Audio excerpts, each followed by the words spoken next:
Bonsoir à tous, ravi de vous retrouver pour une nouvelle émission dédiée à TPA, Trois Parcs Auto. Bonsoir Eric Saillard, directeur de Trois Parcs Auto.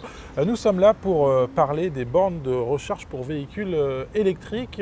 Ils sont situés directement sur ces parkings. Quelle était la volonté?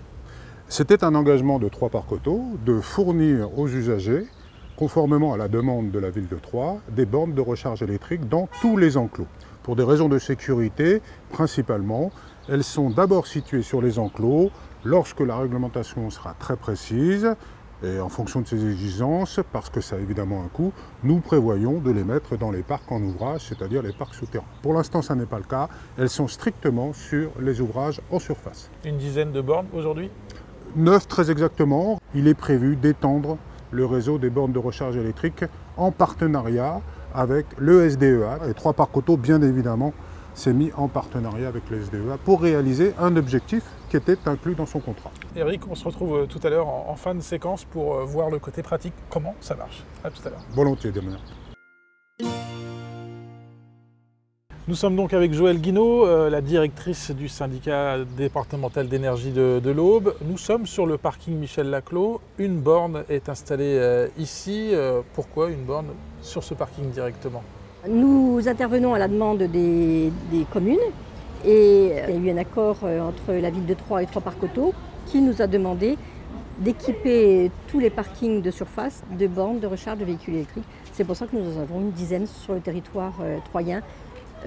Dans les parkings gérés par Trois Parcs Auto. Notre programme que nous avons commencé en 2016, il faut signaler, avec l'aide de l'État, l'aide financière de l'État, a trouvé un écho très favorable auprès des élus, à la fois ruraux et urbains, et nous avons aujourd'hui 140 bornes installées sur le territoire, 140 bornes, et à chaque borne on a 2 prises, donc nous avons 280 points de charge de véhicules électriques sur le territoire, et ça couvre environ 108 communes. Donc, également les communes urbaines et rurales. Et justement, sur ces parkings, le principe reste exactement le même, sauf qu'il faut son abonnement au parking. Comment ça marche? Voilà, l'intérêt de gérer ce dossier à la maille départementale, c'est d'avoir une uniformisation du matériel. Elles sont toutes du même type. Il y a une standardisation et il y a aussi ce qu'on appelle le principe il y a un principe qui permet qu'avec un badge, on puisse se charger dans notre département et ailleurs. Et nous avons des accords de signés, y compris avec des fabricants d'automobiles, pour que nos bornes soient compatibles avec tout. Et donc ça rend de l'attractivité, ça contribue à l'aménagement de notre territoire départemental et bien sûr ça rentre dans les objectifs de la loi sur la transition énergétique. Un dernier mot, vous sentez que c'est devenu indispensable aujourd'hui, notamment ces bornes, évidemment en zone rurale, mais aussi et surtout ici, sur ces parkings-là?